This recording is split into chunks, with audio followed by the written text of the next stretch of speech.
Hey, t'es J'aurais chanceux. facilement pu mourir puis, ou être vraiment blessé. Puis j'avais rien. Fait que pendant 24 heures, je me dis que je suis le gars le plus chanceux sur la planète. Puis 24 heures après, mon père est décédé. Out of the blue, qu'on s'y attendait pas en tout, tu sais. Puis là, j'ai fait des tournées là, tout seul, mais écoute, là, je me souviens à un moment donné, jusqu'à Natashquan, après ça à Gaspésie, puis là, je drivais, là, je faisais le show, j'installais le merch, je vendais le merch. Après ça, reload la vanne, on repart. Ah, tu faisais tout toute Je seule faisais encore? tout seul. Ça a été tough. Puis après ça, quand la pandémie a comme arrêté, j'avais plus vraiment d'équipe. Fait que j'ai continué tout seul. Mais là, en one-man band, après ça, là, c'est devenu tough. Tu sais, c'était Ah oui, tu trop, peux là. pas tout faire. Il faut que tu Exactement. délègues un peu, là. Ouais, puis là, j'ai sorti mon dernier album, Dear Illusion, en 2022. Puis, j'avais pas encore, quand j'ai sorti l'album, je m'étais pas refait une équipe technique encore. Fait que, tu sais, c'était encore souvent moi je loadais le truck, j'allais faire le show, je faisais le show, je revenais. Puis, une semaine après avoir sorti l'album, je jouais à 2 heures de chez nous, puis même affaire, je suis tout seul. Puis ça, c'était un des derniers shows acoustiques qui restait de la pandémie. Fait que là, je pack mes affaires, je conduis là-bas, je fais le show, vends le merch, je rencontre le monde, signe les autographes, reload mon truck.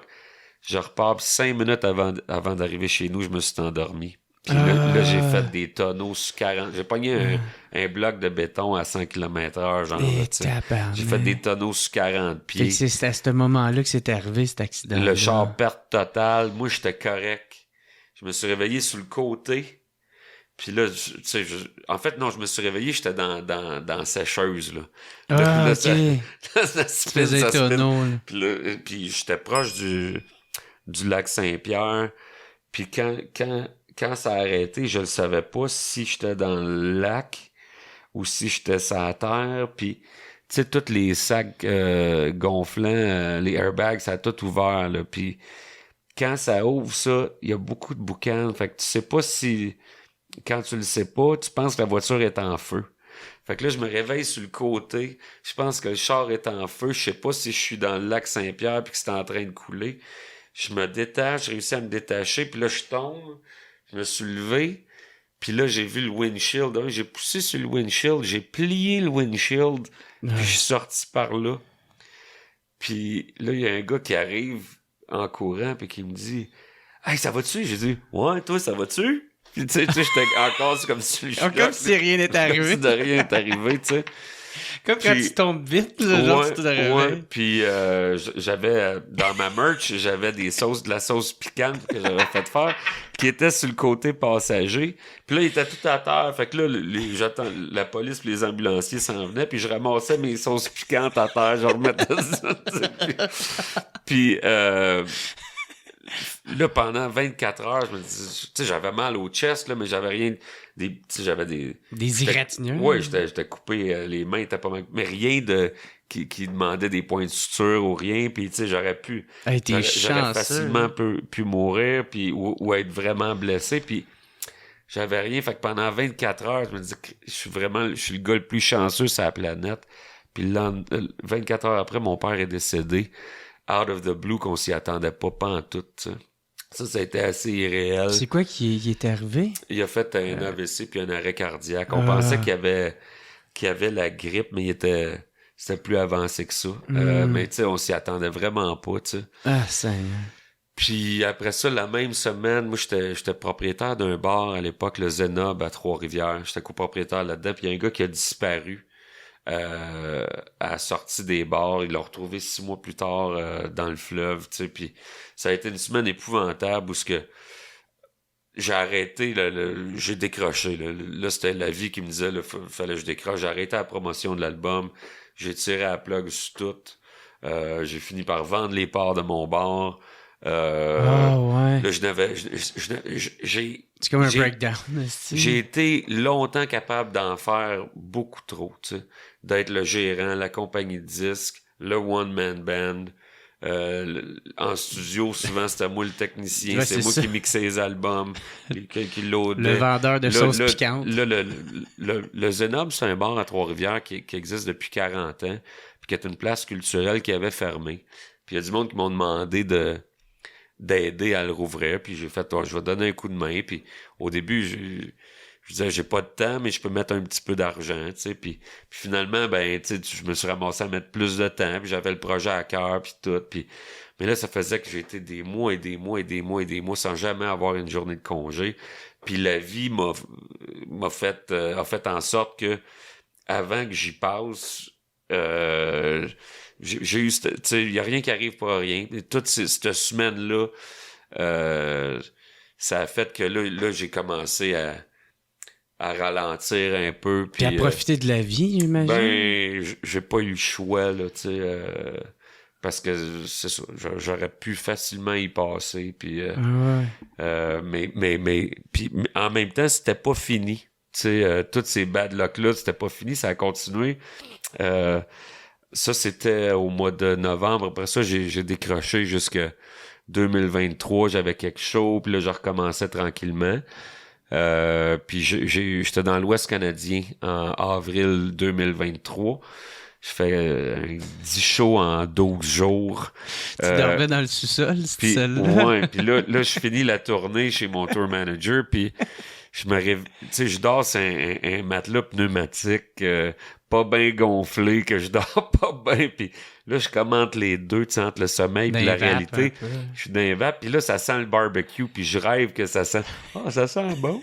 Ah, c'est le fun! J'aime ça, le barbecue! Puis là, ça sent fort un peu! Puis là, je me rouvre les yeux, puis la pièce est pleine de boucanes, tu sais. Puis là, je monte, puis là, je cherche le feu, puis là, je me rends compte que le feu, il sort de dehors.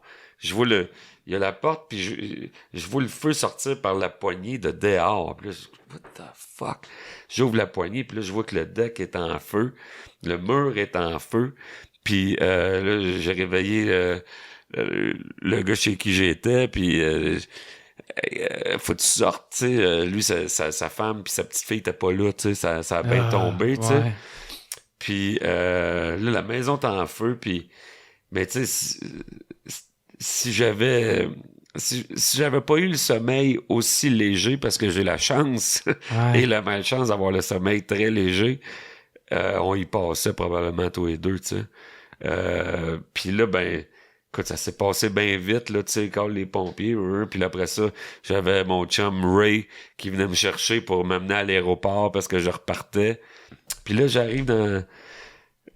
Je fais tout le temps ça quand je finis une tournée. Une fois que je suis assis dans le siège à l'aéroport, je prends une photo, puis je fais un post. Fait que là, je prends une photo, puis je fais mon post, puis j'écris « Woke up in a house on fire ». Puis ça reste de même. Puis là, ben, il y avait... Ça, c'était une autre histoire, mais ça se rejoint tout. Ça donne que la semaine d'avant, quand j'avais joué à Calgary, il y a quelqu'un qui avait filmé avec son téléphone, puis je l'avais reposté sur Facebook. Puis là, il y a mon chum Brian Loudenschlager, qui a une compagnie de micro en Californie, qui s'appelle Loughton Audio, qui voit le vidéo, puis il est au studio à Dave Grohl avec... 606. Avec Daryl Thorpe, qui est l'ingénieur. Moi, j'avais travaillé avec eux autres. J'avais fait le NAMM Show, puis j'avais été à Sweetwater, qui est c'est le plus gros distributeur d'instruments de musique en ligne aux États-Unis. Puis fait que la compagnie de micro m'avait engagé 2 fois, où ce que moi, j'étais dans un cubicule, puis je jouais mon one-man band, puis c'était juste des micros Loughton Audio. Puis le gars qui était la vedette, c'était Daryl Thorpe, qui est l'ingénieur, qui lui expliquait comment qu'il place les micros puis ses techniques d'enregistrement, tu sais. Mm-hmm. Puis on a fait ça 2 fois. Daryl, lui, il fait les albums des Foo Fighters, il a fait Radiohead, il a fait Paul McCartney, Jay-Z, Snoop Dogg. C'est un gros nom. Il y a 10 Grammys, là, tu sais, de gagner, tu sais. Fait que... puis là, ça donne que, c'est ça, je poste cette vidéo-là. Brian, il est au studio 606 avec Daryl. Puis Brian, ça fait à peu près 6-7 ans qu'il me dit « Hey, tu devrais venir taper à LA, tu sais. » Puis je suis comme « Ben oui, ce serait le fun. J'ai tapé à LA, tu sais, mais ça prend du budget, ça prend bien des affaires, ça se fait pas juste comme « OK, je vais aller taper à LA, tu sais. » Puis Là, après, il me redit la même affaire après avoir vu le vidéo, tu sais. Hey, ce serait le fun si tu viens de taper à LA, au studio 606. Ben oui, Brian, ce serait bien le fun. Ça a l'air d'être trippant maudit, tu sais. Puis là, ben, je poste mon vidéo « Woke up in a house on fire », puis je pars, puis là, je reviens, puis Brian, il m'a réécrit « Hey man, that's a good line for a song », tu sais, c'est une bonne phrase pour une tune. Je suis comme « Mazin », puis « You should really come and record in LA », puis ben, écoute, 2-3 semaines après, il avait tout arrangé l'affaire, que j'aille faire une session d'enregistrement au studio 606 avec Daryl Thorpe comme ingénieur. Puis pour ceux qui savent pas c'est quoi le studio 606, c'est le studio que Dave Grohl a construit quand Sound City a fermé. Il a acheté la console Neve qu'il y avait là.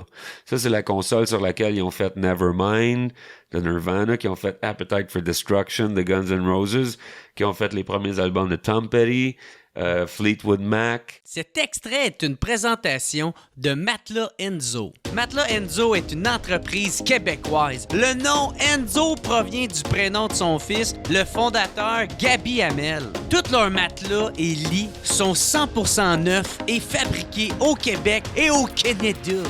Leurs produits sont tous garantis de 5 à 15 ans. Moi, je viens justement de m'en pogner un, puis mon seul regret, c'est que je l'ai pas fait avant. Fait que faites pas comme moi, puis allez vous en chercher un tout de suite. Ils sont rendus maintenant avec 4 magasins. Victo, Drummond, Saint-Hyacinthe, Sherbrooke. Niaise pas, puis pour ton nouveau matelas, choisis Matelas Enzo.